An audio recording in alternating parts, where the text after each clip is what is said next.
Hello students, in this video we will learn about iteration construct or repetitive construct.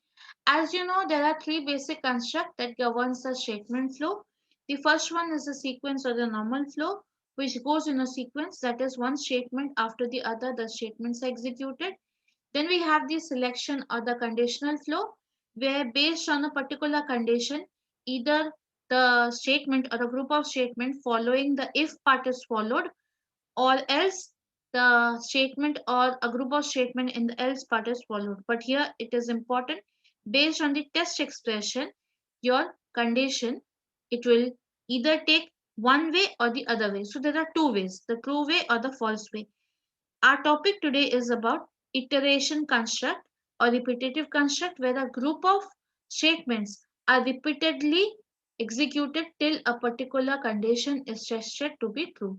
So what is our loop or iteration statement? It is a repetitive structure that allows a group of statements to be executed repeatedly as long as the given test expression or condition is satisfied.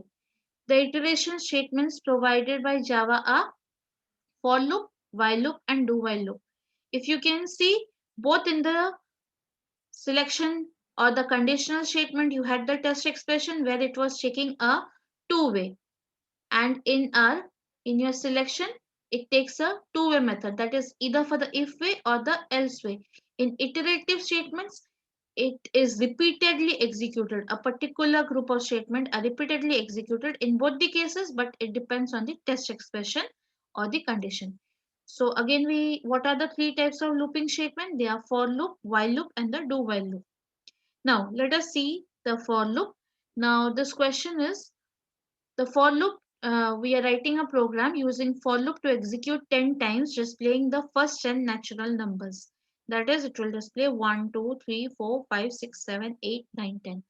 Now this is a part of the program I've taken only of the for loop. Now you can see I have declared my variable I, int I have declared.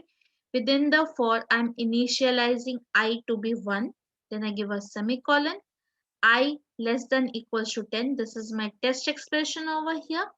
And I plus plus is my update expression. And within the loop, the statement is called as the body of the loop. So whatever comes within the parenthesis following the for loop is called as the body of the loop. So what is the meaning of these statements? The loop starts with the initial value of 1 for I and iterates every time, increasing the value of I by 1. Because I've written over here, this is my post increment operator I plus plus, as long as the value of I is less than or equals to 10. So I less than equals to 10 is called as my test expression. The loop body in the meanwhile displays each value of I, thus giving the output as 1, 2, 3, 4, 5, 6, 7, 8, 9, 10. Now we come to, you can see over here how it is looping. First it tests that I equals to 1. 1 is less than equals to 10. So it goes for printing the value of 1. Then it goes for the increment operator or the updation.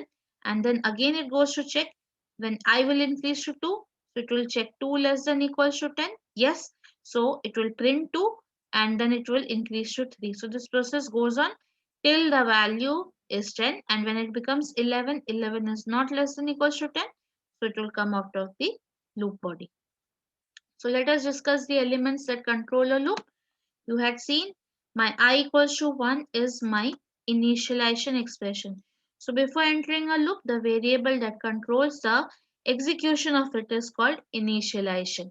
The initialization of a variable may be inside a loop or outside it. Whatever it may be, it is executed only once before the iteration starts. Then we have a test expression. Test expression is a condition which decides whether the loop body will be executed or not. Till the test expression evaluates to true, the loop body gets executed, otherwise the loop is terminated. Like over here, our test expression was I less than equals to 10. So all the values you can see 1, 2, 3, 4, 5, 6, 7, 8, 9 are less than and 10 is equals to 10. So they are satisfying the test expression. So the body of the loop is being printing. When it will increase to 11, then no longer the test expression is satisfied. So the execution of the loop body ends over there. Update expression, it can be one expression or it can be multiple expressions. Change the values of the control variables. The update expression is usually made to execute before the next iteration. You can see over here I++ is my update expression. So every time the body of the loop is executed, then the update expression is increased. The value is increased by step one value. Then we have the body of the loop, the statements that are executed repeatedly as long as the test expression is true forms the body of the loop. Now there are four elements of the loop, of any loop. There are three kinds of loop. Now we'll see how these initialization expression, test expression, update expression and the body of the loop is placed in the three loops. You can see over here, in for the initialization, test expression and updation lies in one line, and then we have the body of the loop. Whereas in while loop, the initialization is out of the loop body. Then we have the while keyword and the condition. Then we have the body of the loop. Within the body of the loop, we have the update expression. In do while, we have the initialization out of the loop. Then we have the do keyword. Within the body of the loop, we have the update expression. And at the end, you can see we have the while keyword and the condition. Now you can see one very significant difference. In while, we don't have a semicolon, but in do while, after the while test expression, you have a semicolon. So you can see again, same question, print numbers from 1 to 10. In case of for loop, you can see initialization int I equals to 1, I less than equals to 10, I plus plus all lies in one line. And within the body of the loop, I'm just printing the statement. Then in the while loop, initialization is outside. Then we have while keyword and then we have the test expression. Then we have the body of the loop system.out.println, update expression I plus plus. Do while loop, same thing, initialization is outside. Do keyword, then we have the body of the loop, then we have the update expression. After the braces end of the do loop, you can see the while keyword, and after the test expression, we are having the semicolon. So you can see in for all the test expression, initialization expression, test expression, and the updation lies in the same line. Or you can say the initialization can be out of the for statement also. But in while and do while, it's a must that the initialization expression will be out of the body of the loop. While loop, test expression is there before the entering the body of the loop, and in do while loop, the test expression is placed after the end of the body of the loop. Now let's go to see what is the difference between entry control loop and exit control loop. Or you can say the same question can come, difference between while for and do while loop. Now as you can see, while for are known as entry control loop and do while loop is known as exit control loop. Now, based on their placement of the test expression, they are called as entry control loop and exit control loop. In for, you can see the test expression I less than equals to 10 is before entering the body of the loop. While also the test expression while I less than equals to 10 is before entering the body of the loop. So they both are called as the entry control loop. Whereas in do while you can see after the body of the loop the test expression I less than equals to 10 is there. So do while is called as exit control loop. In while or for loop the test expression is evaluated at the beginning, whereas in do while loop test expression is evaluated at the bottom after the body of the loop. The second difference, in while loop, if the test expression is false, loop does not continue. But in do while, whatever the test expression, the loop executes at least once. Now children, you need to remember, whenever the difference comes, minimum you have to write 2 points because the marking is of 2 marks. So you can see, now as we can see in while loop, if I is less than equal to 10, let's suppose it will be 11 less than equal to 10, it will never execute. But in do while, if it's 11, I equals to 11 also, at least once it will execute, because after the loop body you see the test expression will prove to false and then it will come out of the loop. So next we go for the next question. Now you can see usage of these loops. As we have discussed, for loop is an entry control loop. While is an entry control loop and do while is an exit control loop. Now when we use the for loop, when we know the exact number of times the loop has to run, like for example printing even numbers from 1 to 20. So let's see a program about it. Now you can see over here, this is my question. The question that I have is printing even numbers from 1 to 20. I know the even numbers start from 2 and it will end at 20. So I've taken my initialization expression. Initialization value is I equals to 2. Then I've taken my test expression till 20 it will go. So I less than equals to 20. And as I know that it is even numbers, so I'm taking I plus equals to 2. The step value or the update expression is stepping by 2 value and I'm printing it. You can see when I go to print it, you can see it will give me.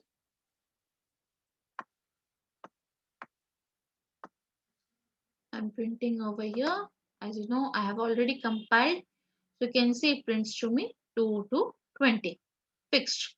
2 to 20, it will print the even numbers. Now next we have what is my while loop about. While loop is used, it's an entry control loop and it is used when we do not know exactly how many times the loop will continue. Like print the sum of the digits of a number. It can be a 2-digit number, it can be a 3-digit number. Now we'll see a program. This is the program to print the sum of the digits of a number. You can see I'm accepting a number. I don't know now what is the number value. So I have written while n not equals to 0 till it is not equals to 0. Then this is the method of extracting of digit and then we add the sum. We will just see how to do it. A dry run we will do. Now you can see in the dry run I have taken my number. Let's say my number happens to be 7865. My number is 7865. So the sum of the numbers will be 26. So how to get it? So first I am doing n. You can see the first line I have written in 3 columns. The first line d equals to n mod 10, that is extracting a digit. That is why first we take the number n is 7865. So 7865 mod 10 will give me 5. So s is initially 0. So 0 plus 5 will hold 5. Now the third line n equals to n by 10. So 7865 modulus 10, we get 786. So 786 is remaining. Next n is now 786 mod 10, extract 6 digit. Then 5 plus 6 will become 11. Then the remaining 786 divided by 10 will give 78. 78 modulus 10. Now you can see this is my n mod over here. The one checking is the n not equals to 0. So it is not equals to 0 because 78 is not equals to 0. So it's possible to extract the digit 8. Then I'm adding it to the sum. Then again the leftover number we have is 7. 7 is also not equal to 0. So again it enters 7 mod 10 will give 7 itself. Sum is 19 plus 7 equals to 26. And n equals to n by 10. Now 7 by 10 will give now 0. So the loop will end over here. So finally in the sum I'll have the value 26 and it will print to me sum of digits is 26. Now you can see it's already compiled. If I go on to run the program, you can see you can take any number. Now I have taken over here 786. Let us say I take my number to be, we can take any number. Let's say 654. So you can see same thing. 6 plus 5 is 11 plus 4 is 15. So here I don't know what will be the number. That is why I'm taking a while loop and using in the while loop I am extracting the digits and finding the sum of the digits. So while loop is used when we do not know how many number of times the loop will run. Now we go for do while loop. Now when do we use a do while loop? Now you can see if the program continues as per user choice. So the question is suppose accept and check for even number till the user enters 0. Now here I don't know what the value the user will enter. So I use a do loop. It will enter into the loop body. It will accept a number from the user and then it will check.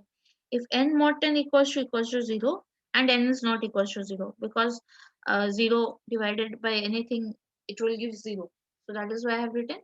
So even numbers after that, it will be printed. When, if suppose the user gives 0, in that case the program will end over here. Suppose we can give over here one instruction to the user. He will enter number, so we compile it. So now I'll run it and we'll see how it works. Okay, this is my do while. I am compiling it. Now here it's asking for number. I enter the number to be 7. It doesn't give anything because it's not an even number. Now it shows 8. 8 is an even number. I give 9. 9 is not a even number, so nothing it displays. Then 5, it's not an even number. Now I enter 0. I can see no longer it will accept me for ask me for any value, because a condition was when the user will enter 0, the program ends over there. So before entering, there is no condition. So I can freely enter, I can check whether it's even or not. Then it will check if it is equal to 0 or not. If it's equal to 0, then the program ends over there. So do while is used when we do not know that how many times we have to continue, and the program has to continue as per the user's choice. Now, what do you mean by a null loop or a loop without a body?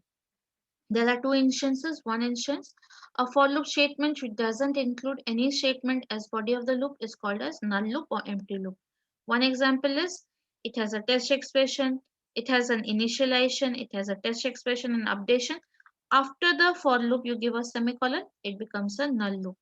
The semicolon at the end of the parenthesis indicate that the for loop does not have body and therefore no statement is repeatedly executed again and again. Or else you can see I have a loop where there is nothing within the parenthesis, so it's also a empty loop or a null loop. It's a null loop.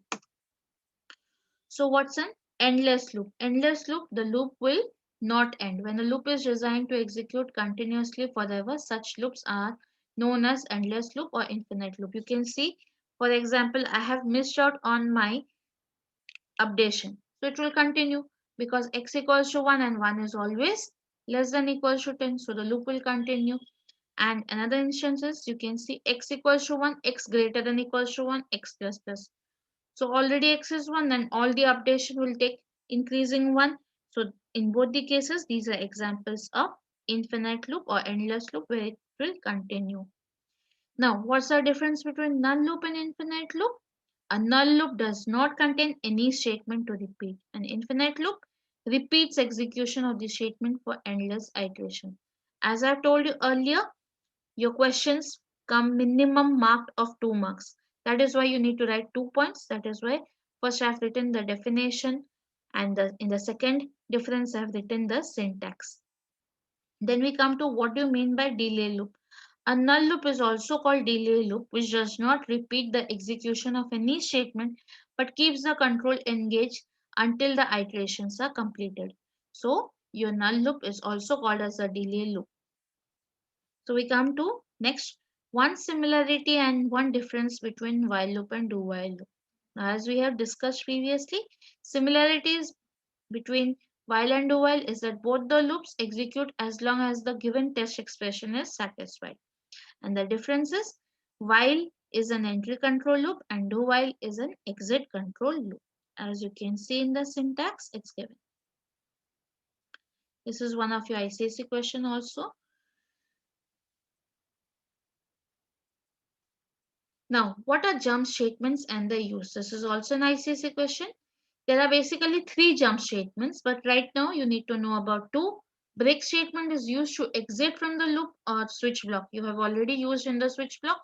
Continue statement is used to skip the remaining statements in a loop and force the next iteration.